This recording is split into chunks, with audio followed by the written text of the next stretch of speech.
Okay, welcome, folks. Rambam. We're in new laws. Hmm. Words matter. Words matter. Take an oath. You take an oath. So that's what we're in the book of of oaths and all different things. We're in the sixth book. We're as they say, trucking along. Unbelievable. So when a person takes an oath that he will not eat anything on that day, I didn't take that oath. Right. And he ate less than an olive size portion of food, he's not liable.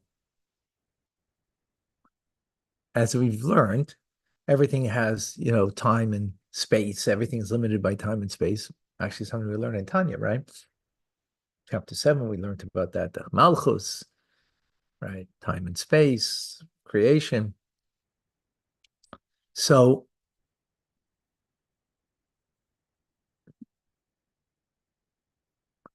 um, so to be liable, meaning when we're talking about taking an oath over here, taking an oath means you took an oath and saying, in God's name, or by the compassionate one, God Almighty, right? That's an oath. Or if someone said that and you said amen to that, that's like you took an oath. Um, then you're liable for what you took an oath. But so but you ate less than all the portion, which is less than 3 ounces of food. Less than that, you're not liable. Is it something you're not allowed to do that? You're not liable, which means you could get lashes because you use God's name in vain.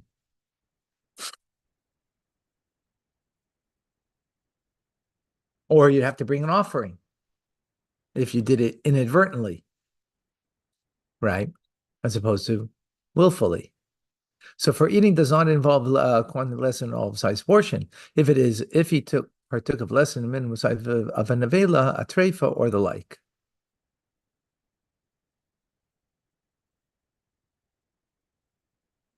Second.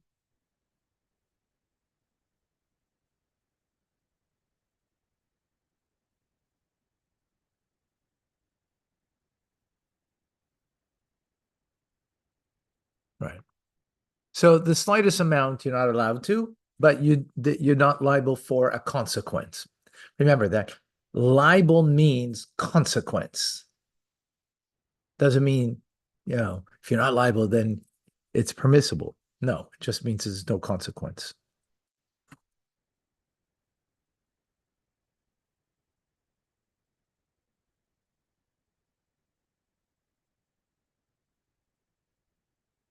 One quick moment.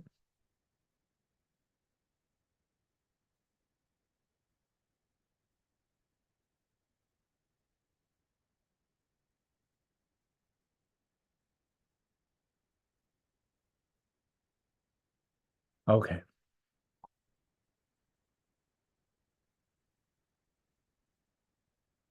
If he said, I'm taking an oath that I will not eat this substance, and he ate it, he is liable, even if the substance concerning which he ate it, the oath is one mustard seed or smaller. Why? Because that's a specific thing. So I'm not going to eat is a very general statement. So what's called eating? 3 ounces is called eating, biblical law, right? That's called eating. Less than that's not called eating. Take a sip from the coffee, that's not called a drink, right? You take down 3 ounces of it, that's a drink, right? Um, but if you said, I'm not going to eat this substance, that's a different story.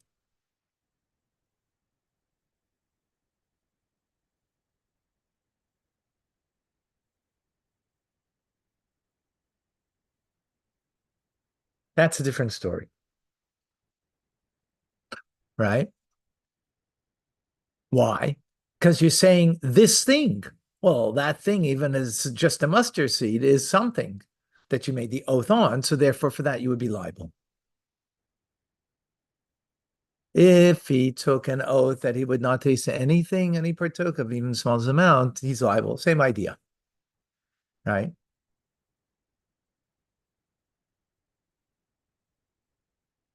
When a person takes an oath that he will not eat on a specific day and drinks, he is liable because the prohibition against eating includes drinking. Right? I'm drinking over here, but that's part of eating. Therefore, if he both ate and drank, he's liable for one set of lashes. If he acted willfully or one sin offering, he transgressed inadvertently.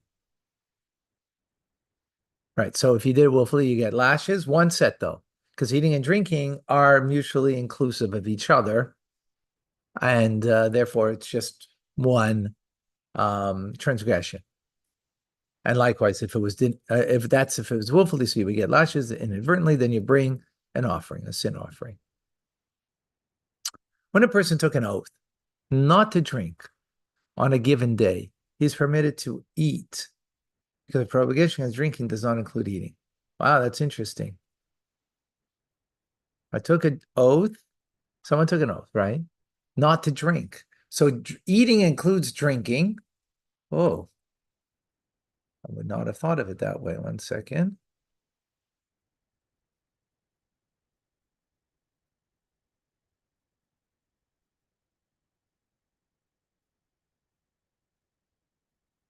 Aha.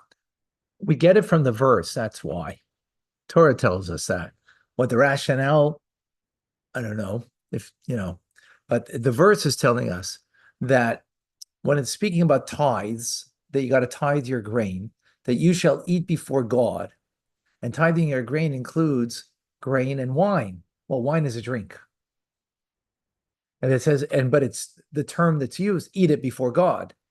So it means eating includes drinking. But you can't say the other way around, though. Eating is more encompassing, a more all-encompassing term that means drinking. Drinking doesn't mean eating. Okay? Drinking doesn't mean that. Wow. Interesting. If there's okay.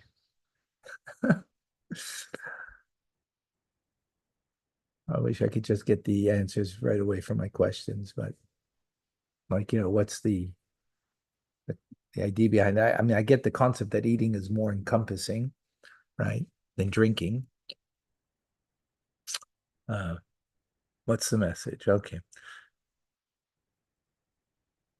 How much does it mean drinking to become liable? It appears to me that he is not liable unless he drinks a revius. So the revius is the 3 ounces. Hold on just one second. Can I call you back shortly? I'm just in the middle of teaching. Okay. Okay. Yeah.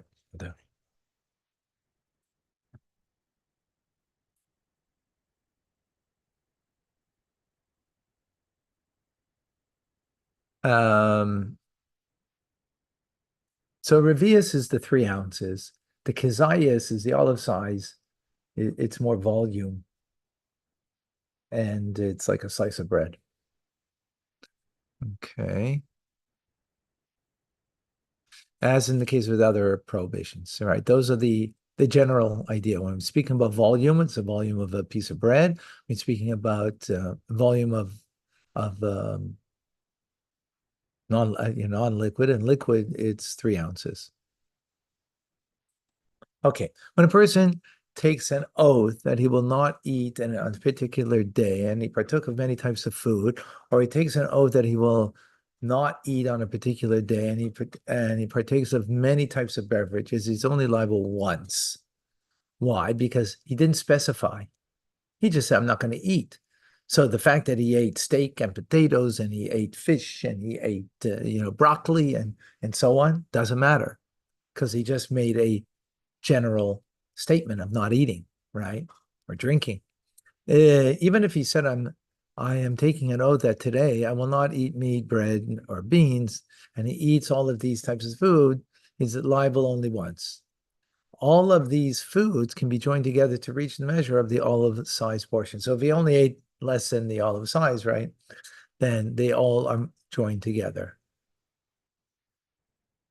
When a person takes an oath that he will neither eat nor drink, and then eats and drinks, then he's liable twice. Why? Because he said, I won't eat and I won't drink. Meaning he's making two statements, two liabilities then. Although drinking is included in eating, which we said earlier, since he specified it, specifically said, I will not drink, he revealed his intention not to include drinking and eating. Right? Even though he's specifying. So remember, it's depending on the intent of the person, what they're saying. In their mind, because it's their words, it's their vow, right?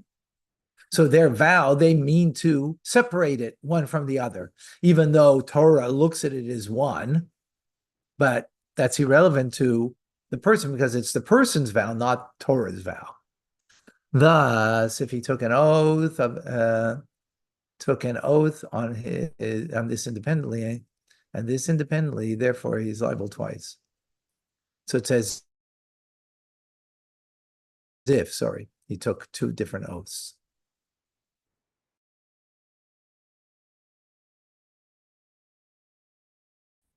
Even though he's saying it together, right? Okay. Taking an oath that I will not eat bread from wheat, bread from barley, or bread from buckwheat. He's liable for each one individually if he partakes of them. He mentioned bread 3 times to make a distinction, to cause him to be liable for each one individually. But of course, this is the intent. In other words, what the Rambam is doing over here, he's teaching us what words mean, what the intent of the words are, and how they're expressed. So when you say it this manner, you're saying each thing individually. You're not saying it as like like as an example. You mean, and it's all inclusive. You really mean each one individually because of the emphasis you're giving. Then saying each one of bread. The following laws apply when a person's colleague was persistently imploring him to eat at his home, telling him, come and drink with me wine, milk, and honey. And he answers, I am taking an oath that I will not drink wine, milk, and honey. He's liable for each one individually if he partakes of them. To be liable only once, he should have said, I am taking an oath that I will not drink anything, or that I will not drink what you said. Since he repeated the phrase stating each one individually, he revealed his intention that he obligated himself with an oath for each and every type of beverage individually. Therefore, the beverages are not combined with each other to reach the minimum measure. And the person is liable only if he eats a minimum measure from each one individually. They are like fat and blood, which cannot be combined, the measure of the olive size portion, as explained. So since it's like a separate oath, and how we explained it previously. Oops. Wrong problems here. In a moment.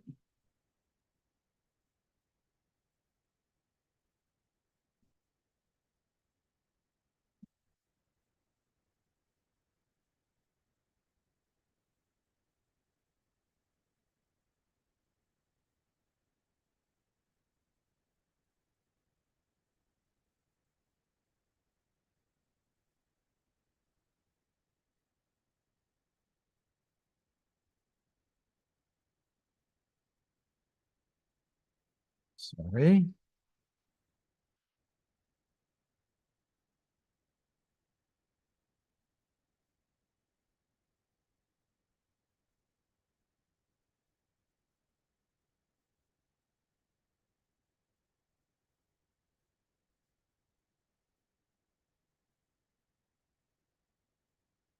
Right. Okay. Before we said that if he says, I'm not going to eat bread, legumes, and da-da-da, they are combined together because he's just putting them together. That doesn't mean them as separate oaths and emphasizing each one individually. So therefore, you can combine because it's only one um, one transgression. But in this instance, where he's separating them, and by stating them individually, right? So then they don't combine together. If he would have said in a way, well, I'm not going to, I take an oath that I'm not going to eat anything that you mentioned or drink anything that you mentioned, so then they would be combined, right? So when a person says, I'm taking an oath that I will not eat this loaf or that I will not eat it, once he eats an olive-sized portion of it, he is liable. If he says, I am taking an oath that I will not eat it up, he's not liable until he eats the entire loaf.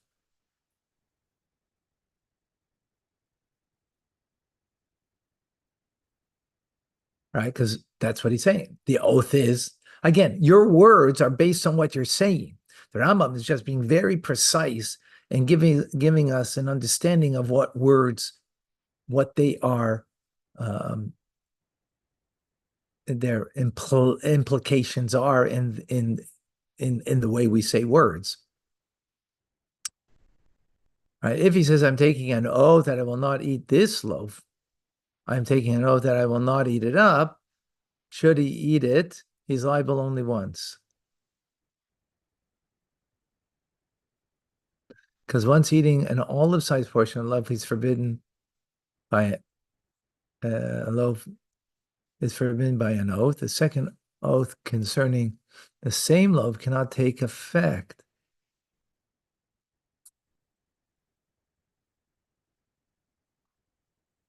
Aha, interesting concept over here. It's a different principle now that comes into here. You think, because he took two oaths here, and he ate it up. So if he ate it up, he should be, liable for two times. Why? Because he ate, which would then be, the olive size, the bread, and then he ate it up. No, because once you ate, right, the amount, and then you're liable, right? The second liability is not it. In the other instances, it's the second liability is already on something that is forbidden because you did a forbidden act. So now on that forbidden act or of the loaf is already forbidden.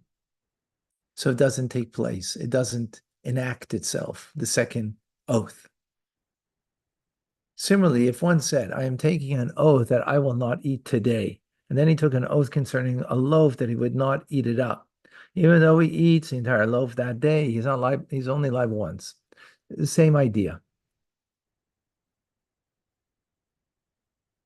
Similar laws apply now in situations, rationales that the oath does not take effect when another is already in effect, because there's one oath in effect. If the oaths are different, if I'm saying I will not drink this, and I will not drink coffee, and I will not drink water, I will not drink wine, they're three separate oaths, and one doesn't fall on the other. So therefore, if you drank all three of them, because you, in a sense, made three different oaths, then that's a difference because each one is separate. It's the forbiddenness of it is falling on each one separately.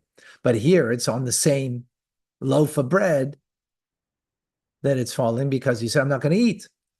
That will be on the loaf and the other things too.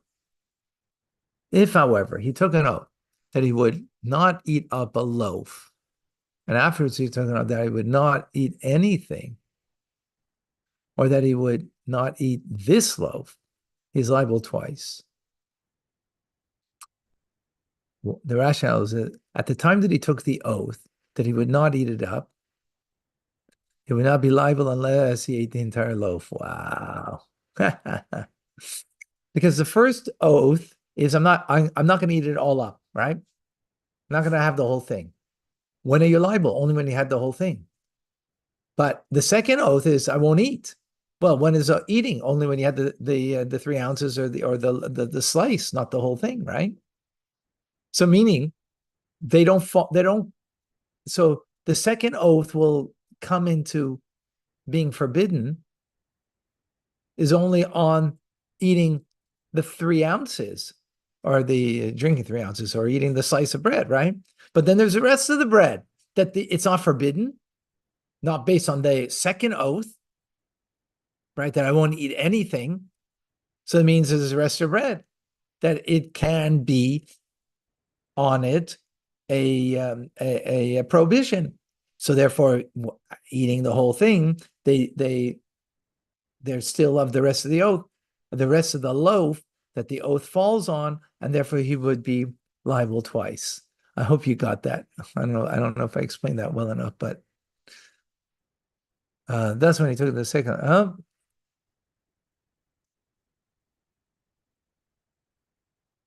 So that's when he took the second oath, that he would not eat anything, or that he would not eat the loaf.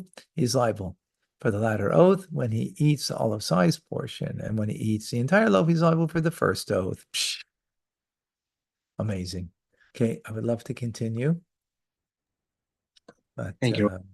Thank you, Rabbi. God bless Y'all you. have a great day. You have a Likewise. great day as well, everyone.